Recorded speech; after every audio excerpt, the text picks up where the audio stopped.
Welcome, everyone. We'll get started in a few seconds. Bienvenidos. Comenzaremos en unos segundos.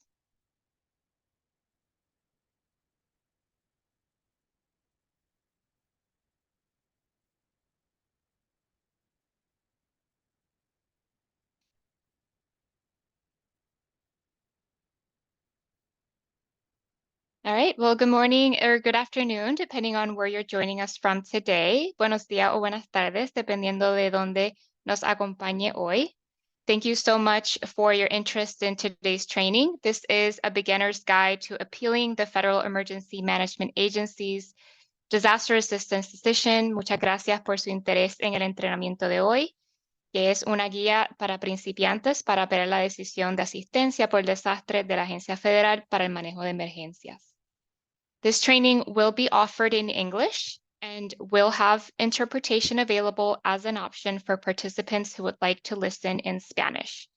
Este programa se ofrecerá en inglés y contará con interpretación disponible como una opción para los participantes que deseen escuchar en español.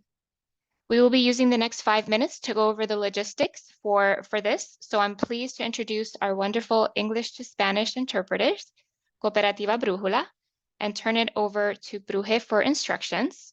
Utilizaremos los próximos 5 minutos para repasar la logística del programa, así que me complace presentar a Cooperativa Brújula, quienes estarán interpretando de inglés a español. Bruje. Thank you so much, Jeannie. Muchas gracias, Jeannie. We're very excited to be holding space here with Language and Healing Justice Interpretation. Tenemos mucha emoción de poder estar aquí trabajando este espacio con justicia de lenguaje y sanación. Somos Cooperativa Brújulas y estoy con mi colega cointérprete Rachel. Next. We want to make sure that folks who are not fluently bilingual in Spanish and English to please go ahead and activate their interpretation function in Zoom. Queremos motivar y pedirle que todas las personas que no son completamente bilingüe en español e inglés, que por favor activen su función de interpretación. There may be moments where there may be comments or questions said or read in Spanish. Puede haber momentos donde se puede leer o decir diferentes preguntas o comentarios en español. To activate your interpretation function using a computer device, please look at the bottom of your screen, find the icon in the form of a globe where it says interpretation. Click on that icon, select the language with which you want to participate and are more fluent with. The options are English or Spanish. Once you select your language in your computer, your interpretation function in Zoom should be activated.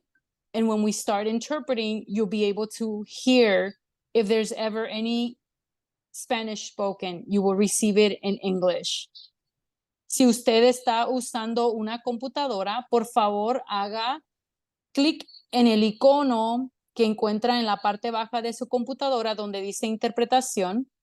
Seleccione inglés o español, dependiendo del lenguaje con que mejor fluye.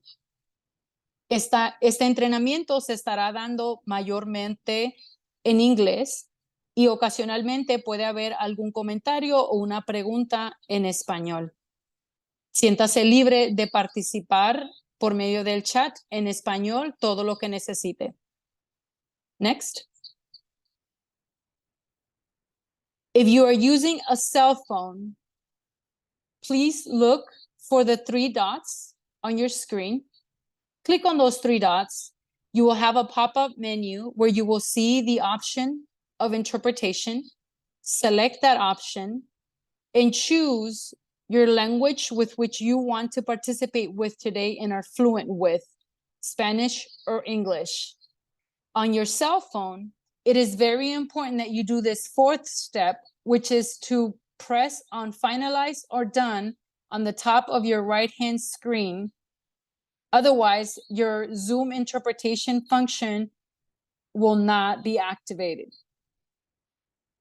Si usted está usando un teléfono celular, por favor, encuentre los 3 puntos en su pantalla. Cuando haga clic, le va a salir un menú donde usted va a seleccionar interpretación.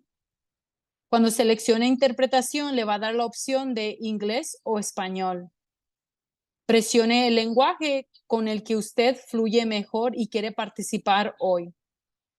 Usando un teléfono celular, es muy importante que haga este cuarto paso, donde es presionar finalizar o done en la parte derecha arriba de su teléfono. Si no hace esta parte, su función de interpretación no se activará en su celular. Next. We thank everyone for being part of having collective responsibility of your language and healing justice process and making sure that you have activated your interpretation function if you are not fluently bilingual in Spanish and English. If you have any technical questions and need any support activating your function or while we are interpreting, please go ahead and send us a text through chat and we'll support you. Muchas gracias por ser parte de activar su función de interpretación y participar en asegurar que este sea un proceso colectivo para asegurar la justicia del lenguaje y sanación. Si usted, de nuevo, no es completamente bilingüe en inglés o en español, por favor recuerde activar su función de interpretación. Si tiene alguna pregunta técnica o necesita apoyo en cualquier situación de interpretación, por favor no dude en escribirnos un texto por el chat para poder apoyarle. Muchas gracias. Thank you. Thank you, Bruje. We want to make this an engaging session, so please use the chat to share your practical tips or resources with other attendees if you'd like to do that, and you can use the Q&A function to ask questions. We will go through the questions submitted via the Q&A at the end of the training.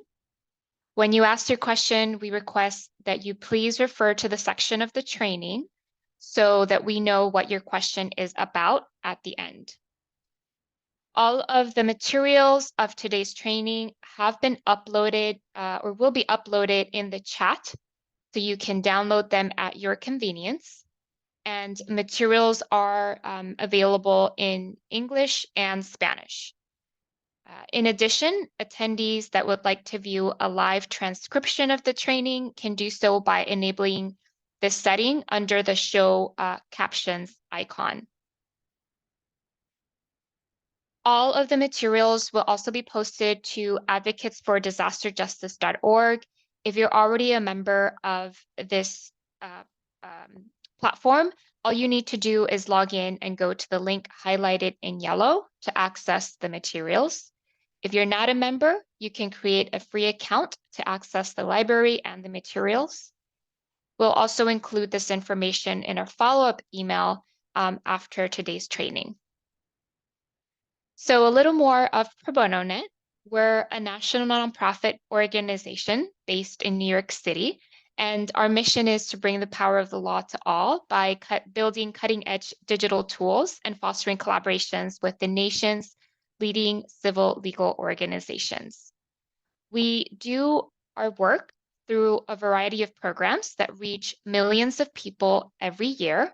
And we are proud to work with multiple organizations around the country that provide free legal services and self-help resources, including people impacted by climate-driven disasters. My name is Jeannie Ortiz, and I am a senior program manager here at Pro Bono Net. My pronouns are she, her, and ella in Spanish. I am also a Vice Director of the American Bar Association Disaster Legal Services Program. I am joined by Kendall Jarvis, Lead Disaster Relief Attorney at Legal Aid of Sonoma County, and a member of the Disaster Legal Assistance Collaborative in California. Kendall also uses she, her pronouns and ella in Spanish. Joining us as well is my colleague, Sana Mamalik, project manager at ProBonoNet, pronouns she, her, and she's behind the Zoom controls today and monitoring any technical issues or questions that you may have. I'm going to first share a few key resources related to FEMA. Kendall will then walk us through FEMA's assistance programs briefly, then do a deeper dive into the FEMA appeals process. And I'll finish the program by walking through how to create an appeal letter using ProBonoNet's free online program. And we'll leave the last few minutes to address any questions that attendees may have.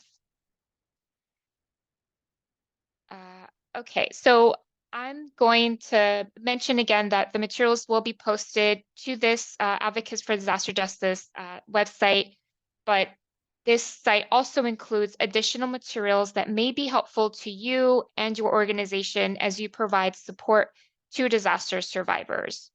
So this is all free and available for everyone, depending on where you're responding to a disaster. And we've also included in your materials key resources on FEMA, which are also available on Advocates for Disaster Justice. All right, well, thank you again for joining us, and I'll turn it over to Kendall now. Kendall? Thank you, Jeannie. Welcome, everyone. Great to have you all here today. So as Jeannie said, my name is Kendall Jarvis, and I'm the lead disaster relief attorney for Legal Aid of Sonoma County. In 2017, after the Sonoma Complex fires, we decided to start the disaster relief program and have been doing this work ever since. And as part of that work, we engage in helping people with FEMA appeals, setting up FEMA appeals clinics, and things like that. Next slide, please. So first, the general question, what really is FEMA? Oddly, not a lot of us have heard about FEMA until recent years because we didn't really have a reason to be overly familiar with the Federal Emergency Management Agency. But basically, FEMA is responsible for helping to coordinate disaster response on a local level if and when a disaster creates damage that is not sustainable purely by the existing infrastructure within the county or local jurisdiction in which the disaster occurred. Next slide, please. There are a number of different FEMA programs, but for the purpose of today, we're going to focus on the three main programs that are related to what we call an IA, or Individual Assistance Declaration. So these programs are all available to provide support to individual survivors and households once a presidential Individual Assistance Declaration has been made. So the first program, IHP, also known as the Individuals and Households Program, is a grant-based program that is really designed to help with essential personal property needs, essential business property needs, and temporary housing support when someone's home has been damaged or destroyed by a disaster and they're displaced. The second program, the SBA, or the Small Business Administration Loan Program, is a bit misleading in that it is not just for small businesses. It is a loan program, so it's different than the first and third programs that are grant-based. This is money that does have to be repaid, but it is low interest rate loans that are available to both small businesses and to individuals and households to help them replace their lost personal property, business property, and or repair or replace their lost home. The third program, also known as the Other Needs Assistance Program, or what people call ONA or ONA, is again a grant-based program. And that program is designed to help really with similarly situated, outstanding unmet needs that weren't covered either by IHP or SBA. So it's a little broader in what it can provide support for in some sense, but keep in mind that you really do have to go through these programs one at a time. So when people register, they get put in automatically into the IHP program. You have to work through that program and then apply for the SBA loan program to make it to the third program, ONA or ONA. So I definitely recommend working through the process. FEMA sometimes is good at helping people identify what they need to do to move forward, but sometimes it's really not clear to individuals. So keep in mind, push through each program because there may be more support out there. Next slide, please. So common reasons FEMA denies help. So generally speaking, the federal government has rules related to basically not wasting or finances or duplicating benefits. So as part of that, the way that impacts FEMA is essentially that if FEMA thinks that there is an additional source that has or will cover a loss event, a person will automatically get denied. So we commonly see this when an applicant applies, but they have insurance. So if you have insurance, FEMA will conclude, well, okay, that means that your insurance should cover the cost of your lost personal property. FEMA should cover the cost to repair or replace your home. However, what we've learned is that that's not true. Most people are severely underinsured, and some, especially renters, some of our more vulnerable peoples and or mobile and manufactured homeowners, those policies really aren't adequate enough to start with to cover each of these buckets of loss. So just because someone has insurance doesn't mean that they can't potentially be eligible for FEMA. So that's a really big thing to keep an eye on. The second common thing is that oftentimes applicants will not know what documentation they need to provide to FEMA, or they won't have access to the documentation, or they have a hard time getting things like a contract estimate to, say what it would be to repair their roof, for example. That was something that happened a lot in California this year and on the East Coast related to floods and other strong wind-driven weather events. Third, if the applicant receives benefits from another institution or agency, whether it's a charitable agency or a private benefit, that is going to be considered a duplication. However, if that benefit was given for something other than what FEMA covers, then it's not actually a duplication of benefits. So this is a common reason to appeal as well, and for a denial. And then the thing that we come to very frequently is trouble proving primary occupancy or ownership. So to be eligible for FEMA, the damage that occurred to your home has to be your primary place of residence. So because of that, when the damage is significant and you either don't have a lease agreement, right? Or maybe there's a multi-generational household. So nobody filed change of title paperwork. So, grandma owned the house, it then went to mom, and then it goes to you, right? But nobody actually changed that title over the course of those transfers. That becomes a problem, but it is something that is a very common reason for denial, but also a common reason for appeal. So basically, I want to highlight that these are all common issues that happen, but also that they are things that can be overcome, right, with proof and documentation. Next slide, please. So now to the good part, FEMA appeals. How do you do it? Next slide, please. So as we already talked about, basically it is really common to have to file a FEMA appeal. It's also common to have to do that multiple times.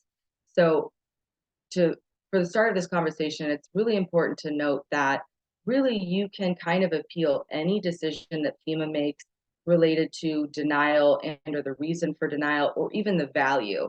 So sometimes FEMA will say, okay, you registered with our program, here's $1,500.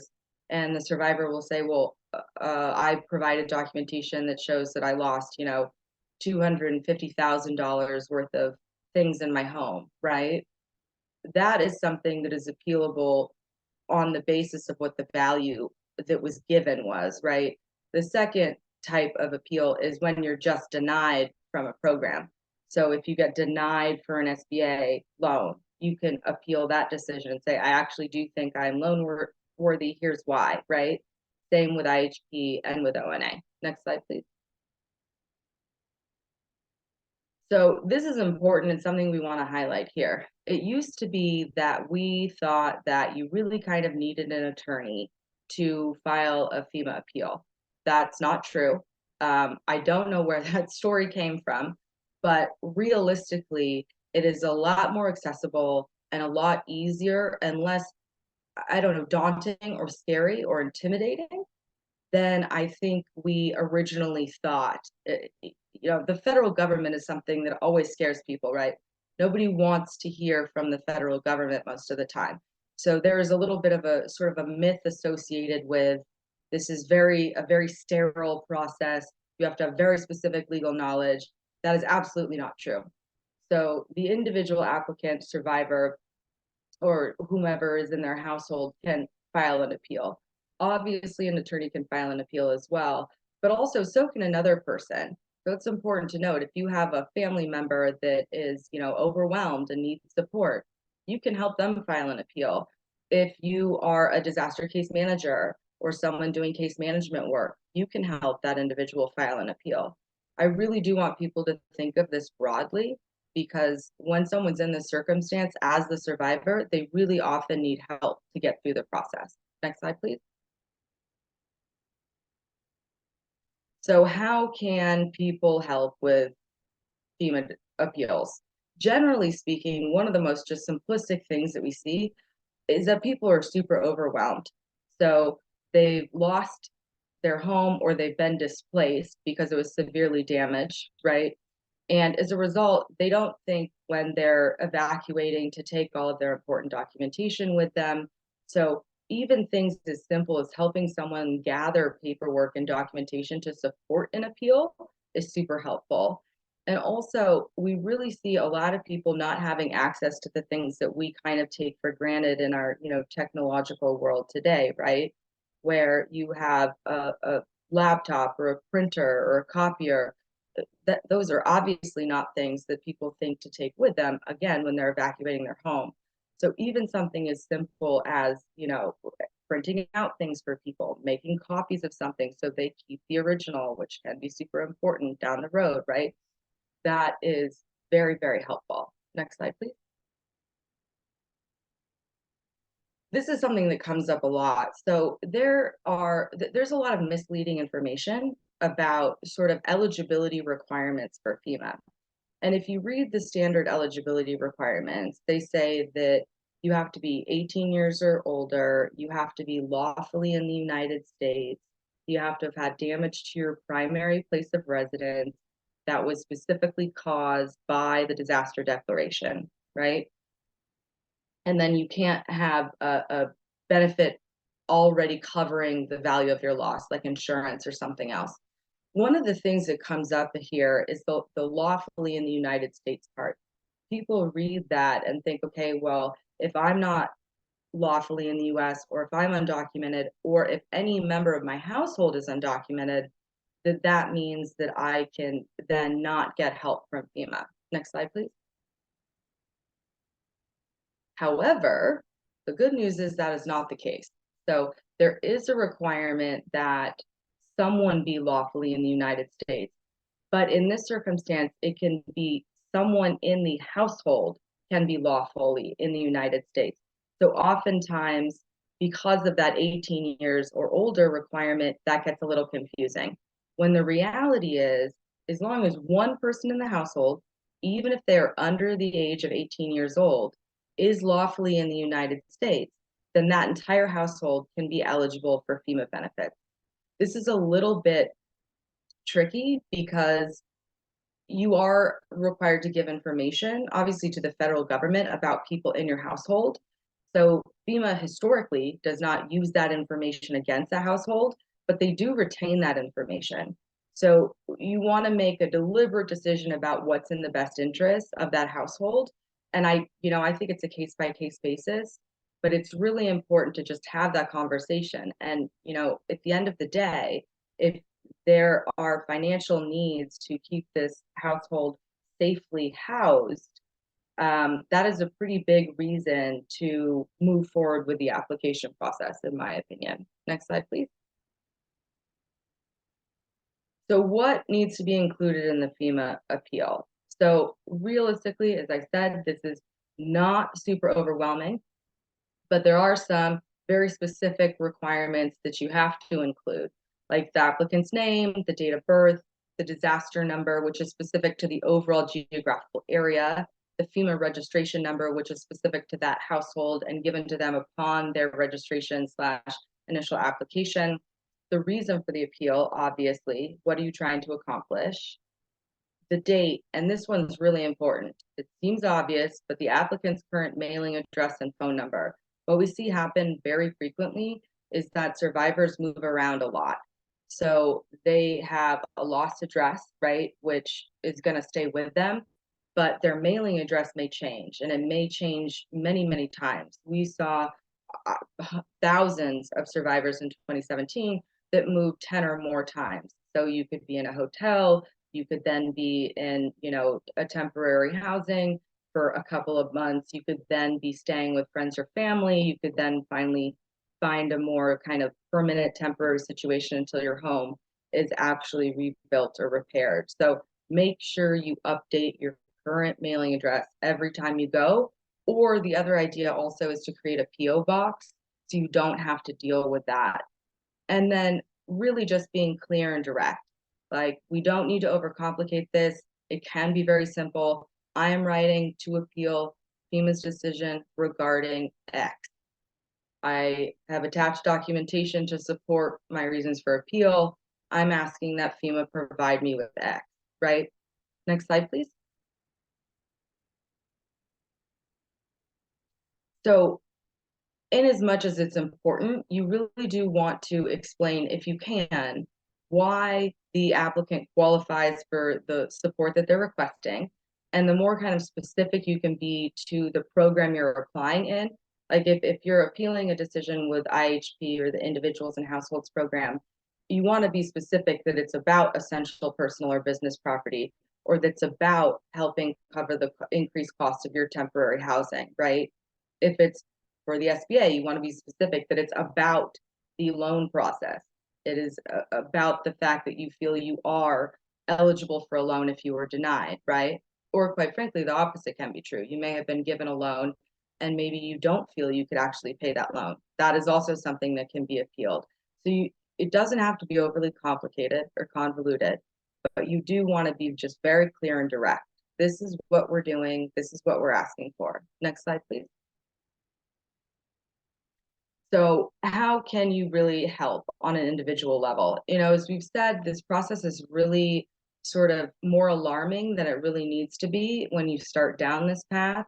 So really, something that I always said from the beginning of this journey is be creative. If you don't have access to all of the documentation necessary to support the appeal, what documentation can you get to support that appeal? So like we see this a lot with proof of primary residency, where someone is like, I rented this home from, John Smith for the past 10 years. Little did they know that John Smith was actually not telling the federal government that they were leasing the property. So they essentially weren't claiming that rental money as income. So now John, the landlord, doesn't want to have anything to do with providing a lease or a letter saying, yes, Kendall did live here for the past 10 years, right? So in that circumstance, it seems daunting, like, well, if I can't have a copy of my lease, what can I do? Well, that's really the question to ask yourself. What else can you do? How can you be creative? Well, maybe Jeannie lives next door to me and she knows Kendall's lived there for the past 10 years, right? Maybe my mailman and I chat every single day when he's, dropping my mail off and leaving me holiday cards, maybe I have utility bills that I can provide, right? So I just encourage people to look at it not as, oh, well, I don't have this, so I can't do it, but more as, if I don't have this specific documentation, what else can I attempt to use to prove my point, right? Next slide, please. So additionally, as we, the sort of layers of the FEMA piece, sometimes there are going to be situations where you legitimately just cannot obtain the documentation. So as creative as you want to be, it might be really difficult to do. I encourage people to still appeal. I think that there is a strong basis to explain, like, hey, I've lost everything. I talked to my landlord. John. John won't give me a copy of my lease. You know, my bank says they can only give me proof of, checks that I paid for the last 2 months, not the last year, whatever, right? If you really can't find anything, explain that process. And then the other really simplistic thing that somebody told me very early on that I kind of thought wouldn't work, but almost works like 75% of the time, is just to call FEMA.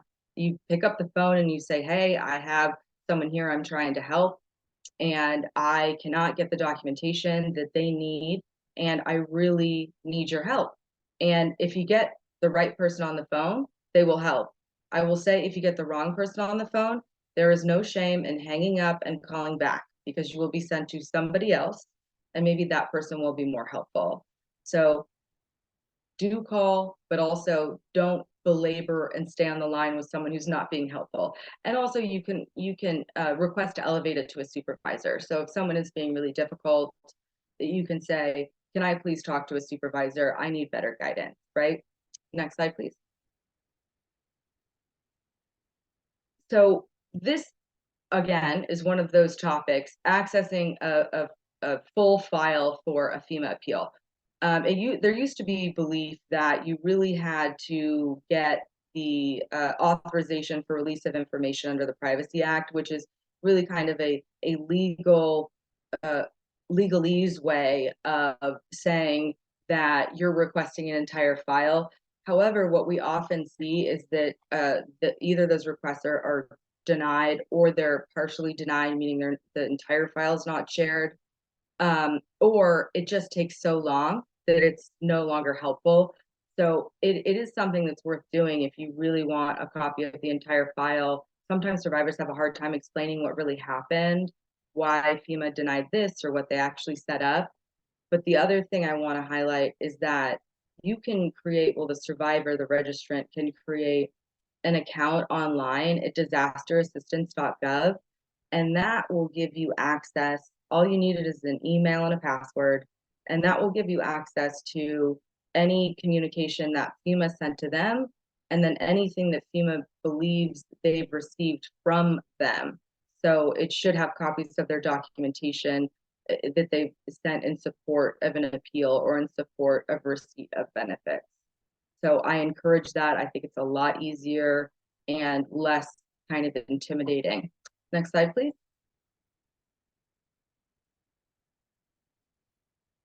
Basically, this is exactly what we were just saying. So we'll move on to the next slide. So common mistakes. Obviously we all make mistakes when you're first dealing with FEMA. It is kind of a learning process. So, as I said, keep the mantra, be creative, but also keep an eye on the timelines. This is a little tricky because generally there are 60 days from the date of a disaster declaration to register with FEMA. And then there's 60 days from the date of receipt of a denial to appeal. However, those timelines sometimes shift. So, for example, the initial timeline to register can be extended. And then additionally, the period for which an appeal can be filed is a little different for each program. So IHP, individuals and households, and other needs assistance are generally both 60 days, but the Small Business Administration Loan Program, or SBA, is generally 6 months. So keeping an eye on the timeline is important. And also, you really can just go to FEMA.gov, and there is a lookup tool, so you can look up the address of the survivor, and that will show you when the actual declaration was made and then what the timeline is. So adhere to timelines as much as you can, but also if you miss them, I would still turn in an appeal. I've done that many, many, many times. There is this sort of caveat that says if you have a good cause or good faith reason why the appeal was late, I'm of the opinion that any survivor has a good faith reason, because literally they've just been displaced and gone through a disaster. That alone, in my mind, should be adequate. But there are also other reasons, like maybe you talk to 3 different contractors and no one would give you a estimate for the repair work, or maybe like our landlord John example, maybe your landlord just isn't working with you. These are all good reasons. So explain the reason in the appeal, include that language to say why it's late, but definitely still appeal. Next slide, please. So we've talked about some of the common mistakes, things to know in terms of title, proof of primary residency, if people have insurance. These are all things that, really are very, very common. They're why people really need to file appeals. Sometimes they need to file multiple appeals. So it's just really looking at the reason for the denial. And I will say that when FEMA said a letter of denial, it's not called a FEMA denial, right? The way that it's explained is a little confusing to people. So they'll say something like, you, survivor, are not eligible. And when we use the word eligible, we think that's not something you could then suddenly become eligible. It's like either I am eligible or I am not eligible, right? However, what they really mean there is that you're denied.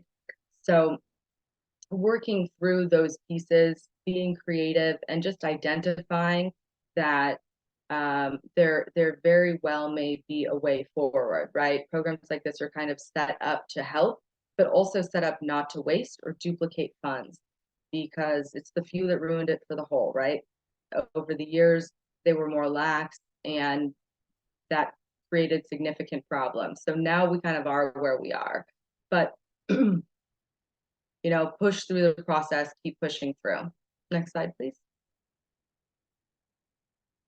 So what happens after you file an appeal?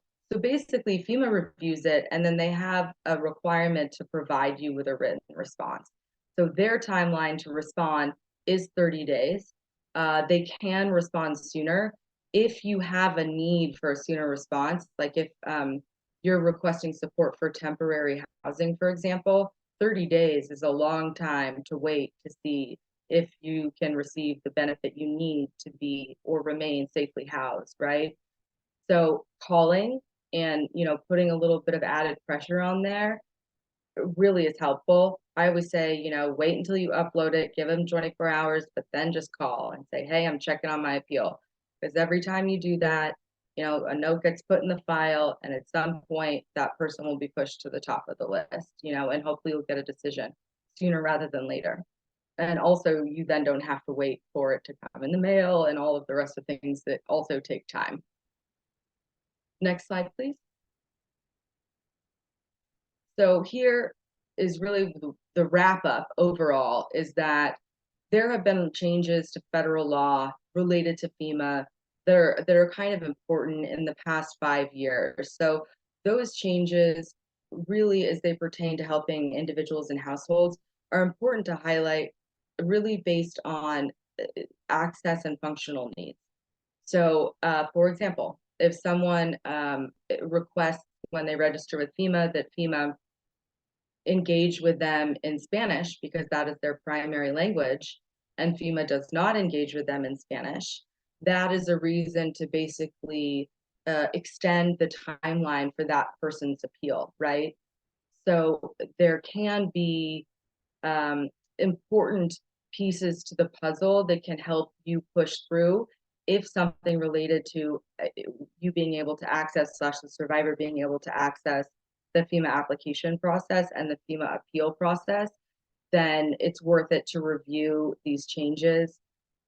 There's also the disability award piece, which it used to be if you had a disability, like let's say you were displaced and you were in a wheelchair, and now you need to build a ramp at your rental home because that is the only way you can access it.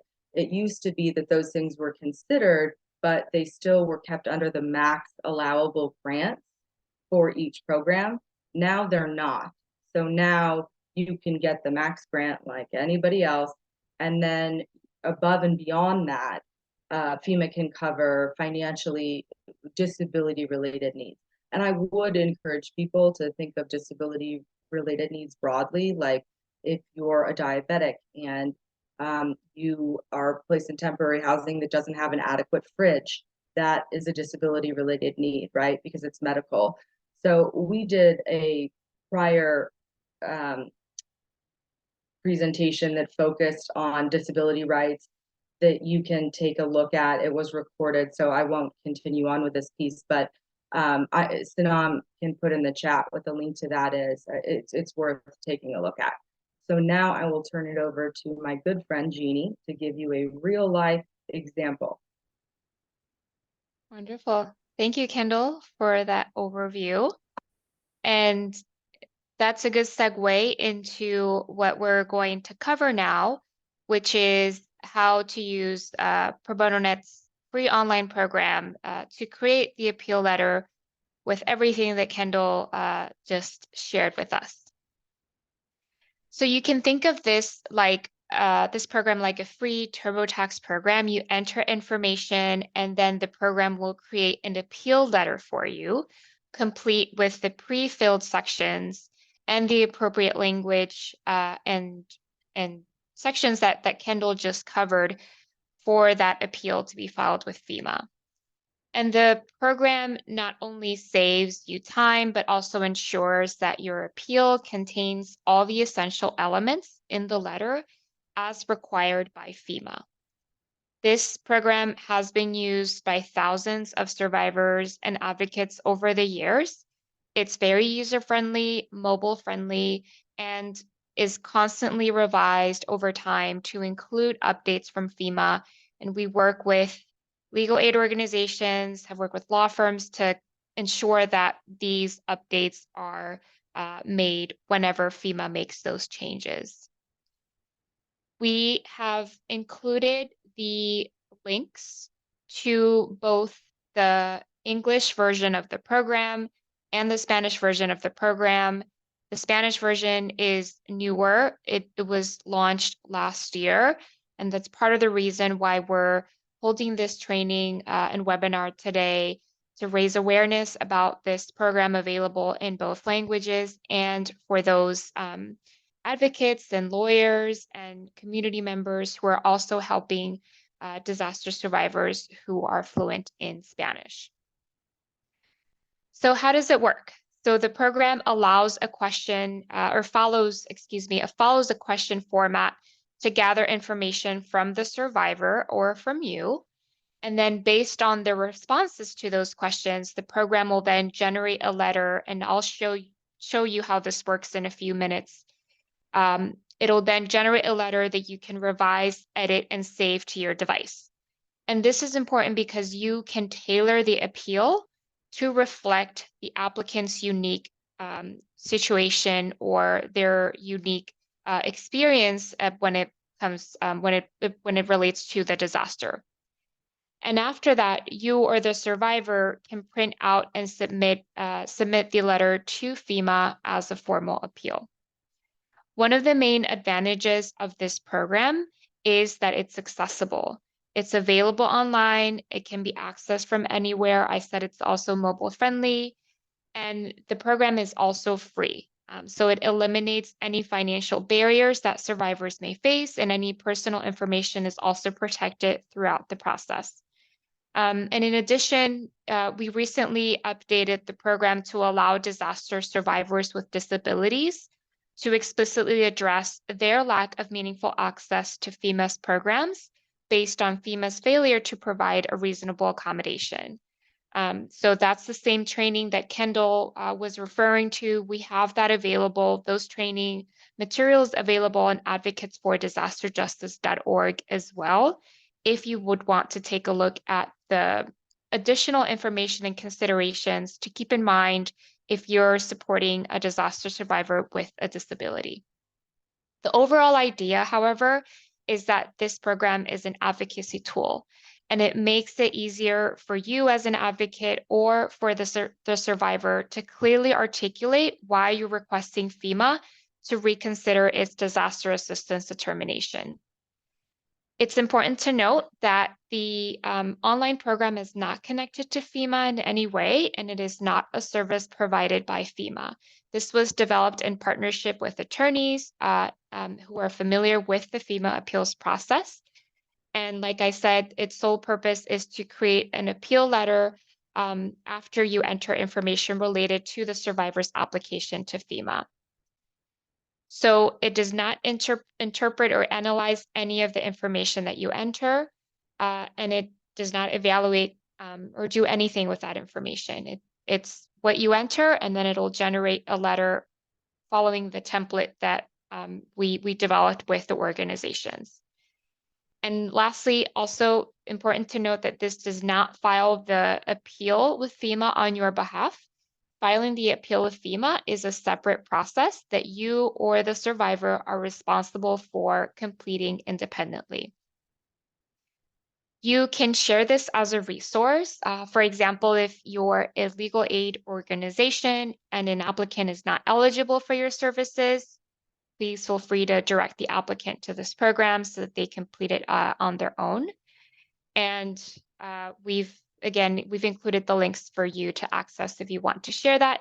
And we also included, my colleague Sanam has also uploaded FEMA appeal cards with the links and the QR codes. If you want to share those more broadly or post those to your website, we welcome you to do that, and we encourage that as well. Okay, so I'm going to switch now to a live demonstration so you can see how the program works. I'm going to exit out of this. This is the English version, so all you have to do is go to FEMAappeals.org and you'll be led to this page.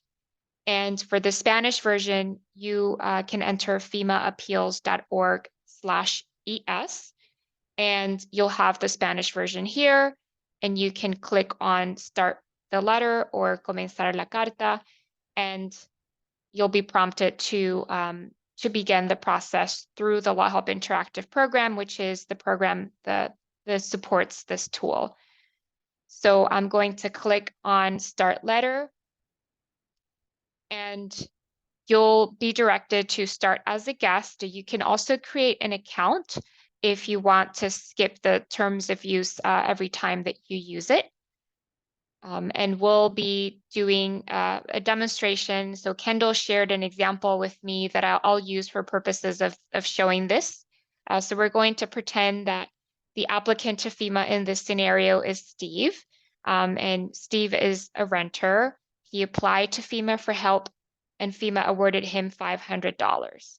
And in this case, let's assume that FEMA did not give him more than that because his proof of primary residence to FEMA was not acceptable. So Steve's landlord refused to sign an affidavit to confirm Steve's primary residence. And then as a result, Steve had to find an alternate way to establish his residency. So fortunately, FEMA offers an option to prove primary residence through a witness statement. So Steve wants to appeal FEMA's determination and submit documentation to substantiate his appeal.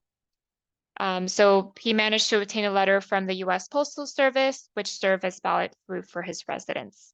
So I'm going to go ahead and start the interview. We call it interview because it follows a question and answer format. And I'm going to be using fake information for Steve. I'm going to click on some notices here, requirements to use the program. And let me zoom in a little bit. Okay, so Steve, enter a fake date for Steve. The program will require you to enter information. FEMA requires you to send and include information on the FEMA appeal letter. So we've made sure that those required fields are fields that the user has to enter so that they don't miss that and FEMA doesn't come back and say that it wasn't submitted in the proper format. So Santa Cruz, and then I'm gonna click California. I'm gonna skip these, but the user can also enter those there. Okay. California again, 3, 4, 5. This is where you would enter your pre-disaster address. The FEMA disaster number is also available in that lookup tool that Kendall also mentioned, in which we entered into the chat. So I'm going to enter information here. The FEMA application number is the 9-digit number that the applicant will have as soon as they create an account. And then I'm going to put the date of eligibility notification letter from FEMA as August 20th. Amount awarded, we said it was 500.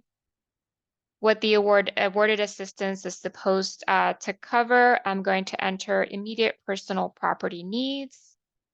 Reasons given by FEMA for denying or reducing your claim. So you can expand this into a larger box. And I'm going to enter here, proof of primary residence not acceptable. I'm going to click continue. Then this is the area where you would explain why you believe that FEMA SNAL was wrong. So I already have this available, and I'm going to say that Steve has lived in the same rental unit for the past 7 years, and it is his sole primary place of residence. Click continue. You can also enter information on the visits, conversations, and correspondence that you have with FEMA. So if you're calling FEMA, if you've received letters from FEMA, this is where you would enter. You could outline the text here and it'll appear in the final letter. You can also list the documents that you would send in support of the appeal. So I am going to enter for purposes of this demonstration that I am providing an affidavit from my mail person establishing that I have consistently lived in the rental unit for the past 7 years and previously cashed checks for rental payment. Continue. And then I'm going to check, this is where you would check the categories of damage that you believe FEMA did not take into account. So I'm just going to click one there. And when you reach this page, this is the final page, you can click submit, and then the program will make sure to generate that appeal letter for you, which I'm going to open up in a few seconds. You can download it as a Word document, and you can also edit your answers. You can email your letter to a third party like a friend, an attorney, a community member, a disaster case manager, anyone who's helping the applicant. So I'm going to click on download your form, and you'll see that it'll open up as, it'll include the instructions first, and we'll have the final FEMA appeal letter at the end. So let's open that here. And this is what the result will look like.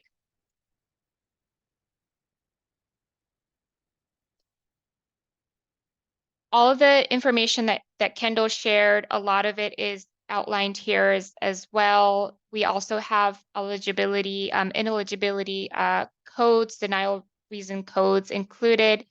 And then the appeal of denial of assistance is in this page. So all the information will appear at the information that we entered at the beginning will appear at the header that's included. And this is the information that in the language that we entered for purposes of the demonstration, and the specific text that FEMA requires to submit that appeal. Then the person would need to sign the appeal letter, and we also include the request for information from FEMA file in case that's also helpful to request upon submission of the documentation. All right, so that covers the demonstration. We're going to go back and leave the last few minutes for questions if we have those. We have also included as part of your materials a checklist on how to use this program within your organization. And these are the flyer cards that you can embed or include in any training materials or self-help websites or events that you host in your communities. All right, so let's see if we have any questions.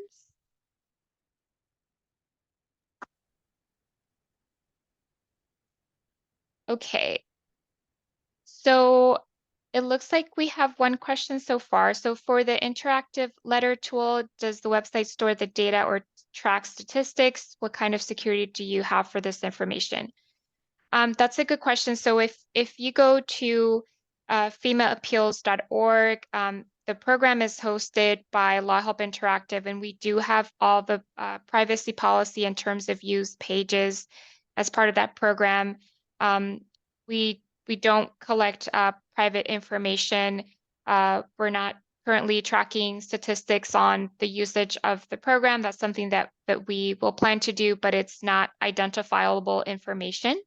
But if you do have any questions after you review the privacy policy, please feel free to reach out to us directly. Okay. So maybe this is a question that you can answer, Kendall. For how long does FEMA retain the documents submitted with the appeals? That is a good question. So the short answer is at least 7 years. The reason I say at least 7 years is because there really isn't a requirement to destroy it. And this is something that's come up over time where people have said, well, can't I, revoke my acceptance related to FEMA's having of my information? And the answer is there really isn't a process to do that. So FEMA retains it. As I said, we haven't really seen anything negative come from a retention of that. It hasn't been shared with other entities or government bodies, but it is something that is tracked and potentially destroyed after a period of 7 years. Thanks, Kendall. And then the next question is, what do we do when a person has lived in an heir property but no estate has ever been opened? Does FEMA accept anything less than a probated estate? Possibly. And again, that's a very good question. So if there is a very, obvious either a will or a very obvious line of succession, then that is something that would likely be accepted prior to full probate. But if you had, 15 family members or potential family members out there in line, that could get a little more complicated because FEMA really wants to help the individual that used it as a primary residence.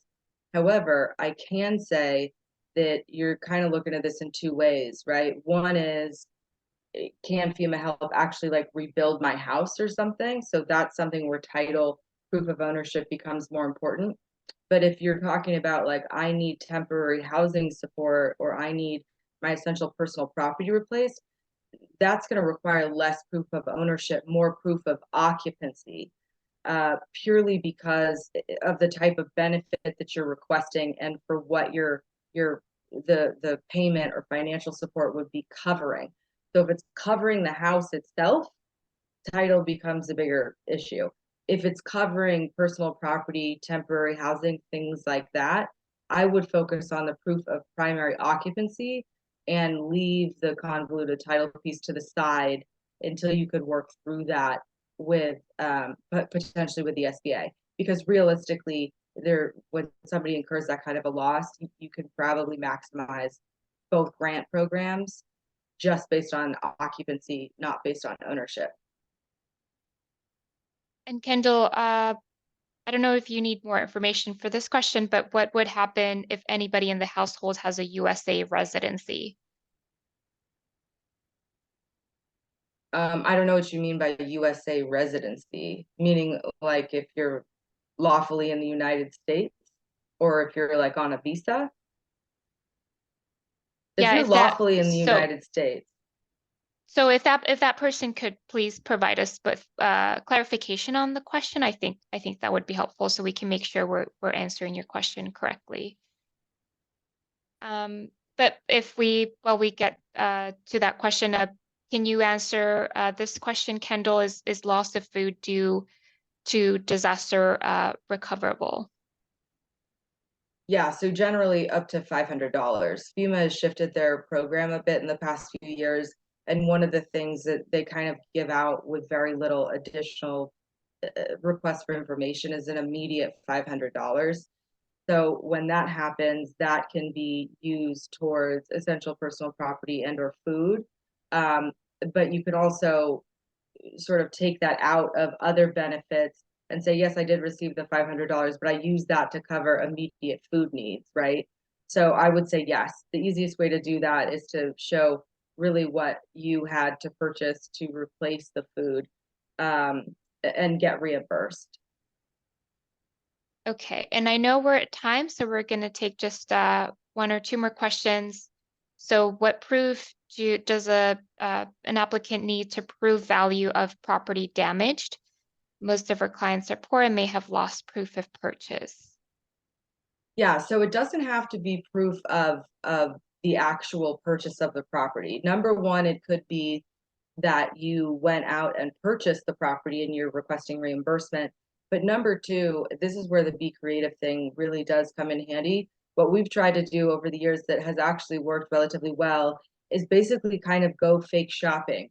Like you make a list of like, I need and I'm gonna make this up, but like I need 2 pairs of pants. I need a refrigerator. Maybe I need a bicycle because it's the only way I can get my kid to school or to work, right? But you can go out and say like, look, I went online and this bicycle that is similar to my lost bicycle costs $250. And that potentially is adequate. They may come in and request further information, but if part of your explanation is that they have no accessible means of reimbursement because there simply is not the financial ability to do that, then oftentimes that's going to be adequate. Great, and then we'll finish with this question before we close. But I think the other person's question, Kendall, was if all households are undocumented and nobody has the requirements to apply, do you have any suggestions to address that? Yeah, unfortunately, that is an ongoing problem. It's very, very difficult. FEMA, as well as most disaster-based sort of grant programs that become available through the state or federal government, do not apply to undocumented households. So there is a push to create something called the Undocu Fund. That has worked in a lot of communities. So it worked very well in Sonoma County. In California, if your issue is in California, there is also a fund that the state made available that is has a lot of money in it, in my opinion, but probably not enough to cover everyone's needs, but enough for it to be worth it to try and see if you can receive money from that. And I believe that there's information about that program on the governor's website. Great. All right. Well, thank you everyone for your questions and your participation. That concludes our program. Again, the materials will be made available via advocates4disasterjustice.org. We'll also include those links and information in a follow-up email that will go out by the end of this week. So thank you again for joining us. And we really do hope that this training is helpful for you. And if you have any questions, don't hesitate to reach out. Thank you again to Kendall and to Cooperativa Brújulas for your participation in this training with us. Take care. Thank you, everyone. Much Bye-bye. appreciated. Bye-bye.